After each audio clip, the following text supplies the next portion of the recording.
What's up, guys? So today in the shop, just kind of loose ends type of day.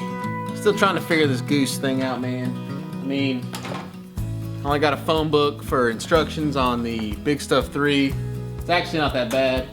It's very detailed, so it just makes the instruction manual a little thicker. Finished swapping the connector for the TPS. Got that thing mounted on the car.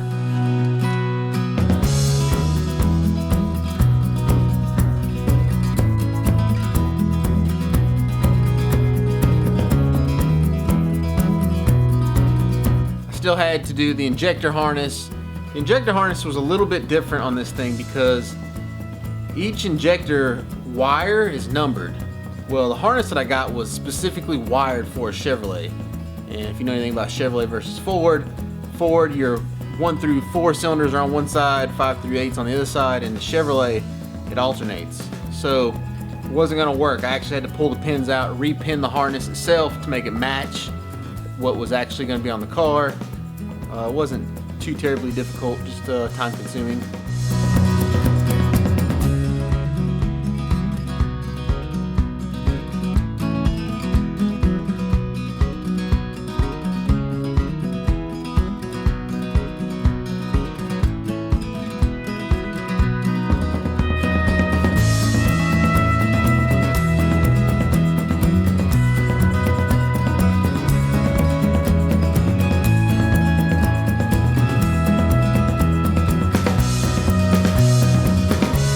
Once I got the injector harness done, I just cleaned everything up, zip tied everything, just trying to make it as nice and neat and minimal as I possibly can.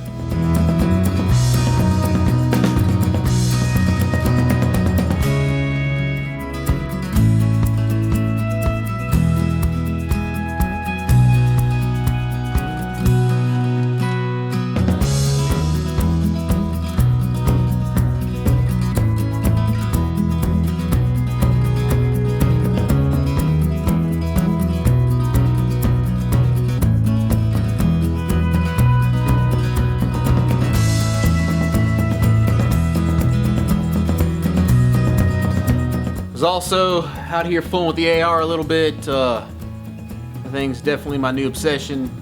I'm gonna be doing an AR pistol build. For you guys that are into guns, you probably know what that is. For you guys that aren't, you'll see it. It's gonna be pretty cool. It's gonna be exactly the way I want it. So I'm ordering every piece separate. So I'm not ordering a gun, I'm ordering, you know, a lower receiver. I'm ordering an upper with the barrel. Everything will be ordered separately, or has been ordered separately, and that thing should go together pretty soon on the channel. So stay tuned for that. It's gonna be a pretty cool deal. And you know I can't leave nothing alone, so I had to make me an AR stand.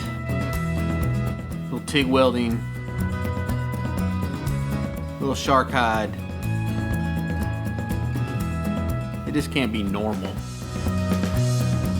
It can't be a vice mounted AR stand. It had to be fabricated. That's the way I roll. I also got some cool news. So I am in the process of talking with the guys over at Eastwood. I'm not gonna say that they're sponsoring the channel, but we're kind of working on it. They're definitely gonna supply me with some tools that I can feature on the Friday videos.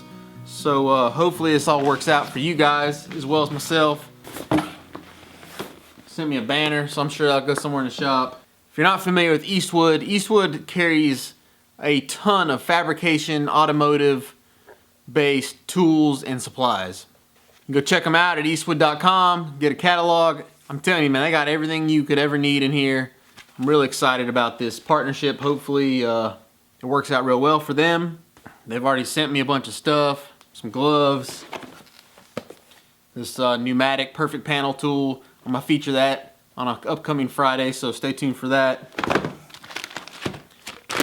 I've also got the hand version. Basically does the same thing. It's a panel crimper.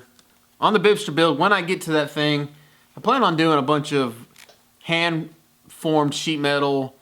I'm gonna get me an English wheel. I need a brake. There's some things I need.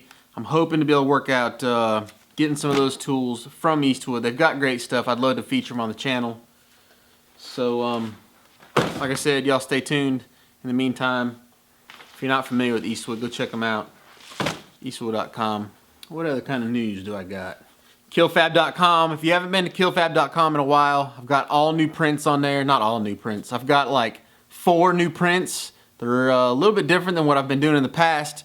That's kind of the plan. I'm going to start just throwing new stuff on there all the time.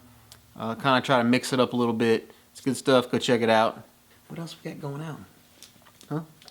What else? I was able to cross off a couple more things on my list. Getting closer.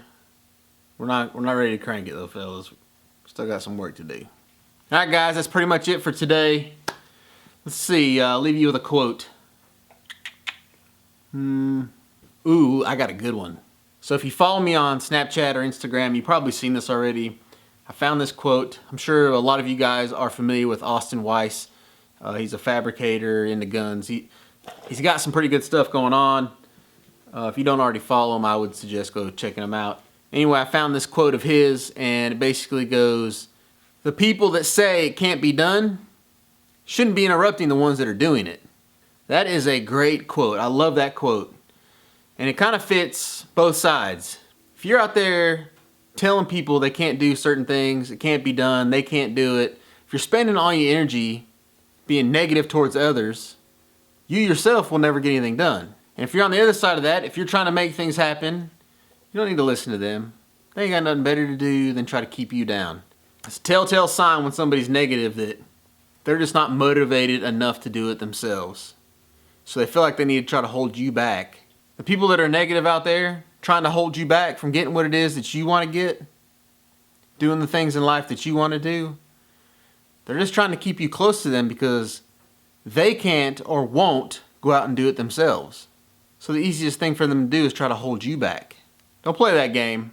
I would probably say that is the #1 thing for success, and that is learning not to listen to the haters, the naysayers. They're probably going to be your worst enemy. Your worst enemy is probably your mind, because you can do anything you put your mind to. The problem though is that those people can get in your mind. Don't get sucked into that. Go get what's yours.